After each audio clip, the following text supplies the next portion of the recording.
Racey McMath, excuse me.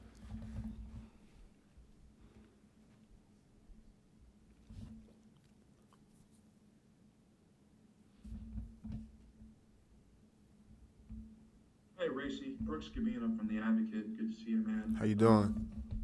Good, good. I appreciate you asking. Watched you from up here in the Raptors run your 40 time, which impressed a lot of people. Did you expect that from yourself? And do you feel like it answers some questions that people might have for you at the NFL level about the kind of threat you can be as a wide receiver? No, it wasn't a surprise. I know I was going to run in the 4.3s. I really expect like a 4.37, 4.36, but on these type of days, you running off a lot of adrenaline, so that helped me out too, man. So yeah. Hey, Racey, how are you doing today? How you doing? I'm doing well. Just want to ask you, who have you kind of leaned on through this process of the pro day, the pre-draft? Have you reached out to JJ or any of the former teammates who've gone through it for advice and tips? And then have you spoken with the Buccaneers at all during the pre-draft process?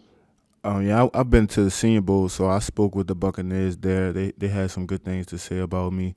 As far as the players I played with, I've spoken with Justin, Patrick Queen, Caleb Von Chesson, Darrell Williams, Leonard, because we all was training at the same place, and in Florida. So they was just giving me advice on certain things. They were just basically saying keep working. You on your way. So yeah, that's how that goes. Awesome. Best of luck on the journey. Thank you.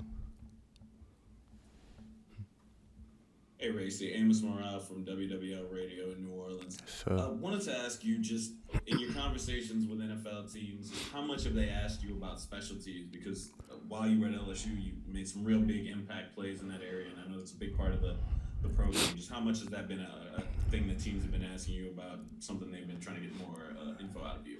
yeah, it's been major. They've been breaking my film down to the T. Coaching me up, wanting me to come in and be a dominant special teams guy. So they've been big on that from the jump, and the receiver stuff just go follow through. But coming in the gate at in the NFL, it was special teams. We about to dominate at the position. Racey, here is Matheus Ornelas from Time Out here in Brazil. Congratulations for your pro day and for going for the NFL draft. You already talked about the Senior Bowl and talked with a lot of teams. What they talk more for you, like a quality, and what do you have to improve for the next level? Yeah, they wanted to see me get in and out of my routes. That was a big thing for those scouts at the Senior Bowl, and I spoke with them after my routes, and they was saying they could tell I've been working on getting in and out of my routes and catching the ball. So I got good feedback from those scouts. Yes, sir.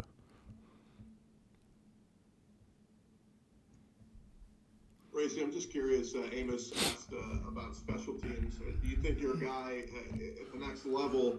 Are you willing to play those different positions, whether it be a return man, a gunner, and that kind of thing? If obviously receiver is the goal, but there's so many different special teams roles that you can play Yeah, at the next level as well. yeah. I know that's what's have got me here to where I am was mainly special teams. So I'm not gonna quit on special teams. That's my bread and butter. I'm gonna perfect what I need to perfect at that and be the best player I can be for the team.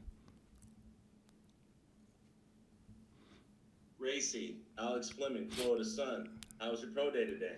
It was great. Little bit of a setback question. There's always a character in the wide receiver room, bro. Amongst all the wide receivers and special personnel, who was the clown? Who was the joke? Um, Damn, they probably say me. I'd probably get Racey was the Joker, but that's just me showing my personality, just loving the guys I'm around. So that's the energy I'm giving off in that room.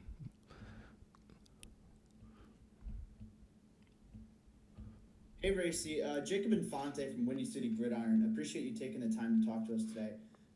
You mentioned that you've been working on your explosiveness coming out of your breaks. And as a bigger guy, I mean, you are an explosive player, but does your height, you feel, have a natural disadvantage in terms of your ability to sink and explode coming out of your cuts? And what have you done specifically to kind of mitigate any potential disadvantages that Yeah. you might come with? No, I don't think that it's a disadvantage. I just think, we have to work a little bit harder, though. I don't think we had a disadvantage because guys I'm out of my game off of, like Julio Jones. He gets in and out of his routes just as good as a smaller receiver. And what's the other question? You had a second part to that question. Oh no, I was just talking about your explosiveness. It was a one-part question. Oh, okay.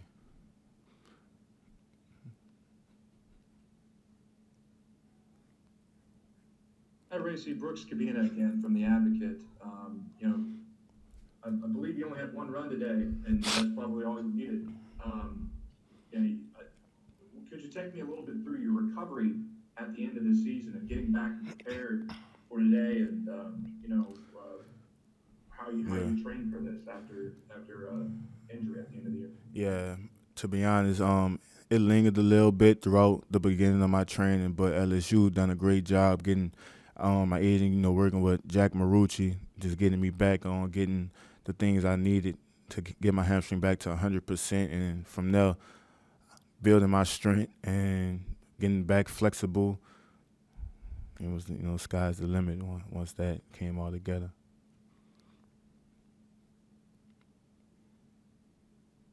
Hey Racey, how you doing today? How you doing? Good, good. You mentioned that you were working. The scouts wanted you to work on sinking your hips and getting in and out of your routes. What were two things specifically that you did to help with that skill? Yeah, it was a lot of stretching and really running routes, just perfecting it, consistency, and just hip mobility, not flexibility, but hip mobility, just a lot of hip exercises, getting strength in those weak areas I had.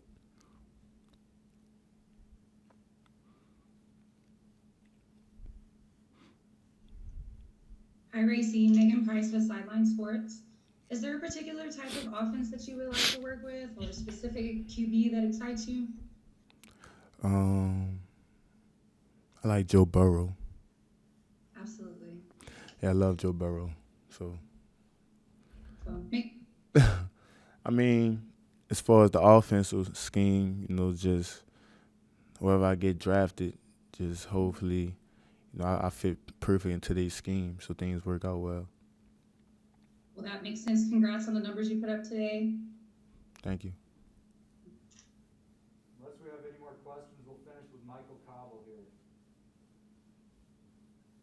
Hey, Racey, it's Michael Cobble here in Baton Rouge. I love Joe Burrow as well. Speaking of Joe, since he's come along, the quarterback room's really been elevated. Justin's in the league, about three of y'all getting ready to be in the league as well. How much is the wide receiver room elevated right along with them? And what do you see for the future? And how is that room going to change their attitude towards attacking the ball? Yeah, I know for a fact that the standard is set high at the receiver, in the receiver room. And, Jets, nobody really seen him having the year he had as a rookie. So that's just motivating us coming, because he coming from where we come from, and we knew his potential, and we know our potential. So we looking at it like the sky's the limit. We could come in and do what Jets doing, So, but as far as the guys coming in, the LSU receivers now, I see a lot of talent in that room. I know they pushing each other, they on each other, holding each other accountable, and they doing the things extra off the field, right? So, sky's the limit for them too. Racey, thanks, man. All right. You're done. Thanks for having me.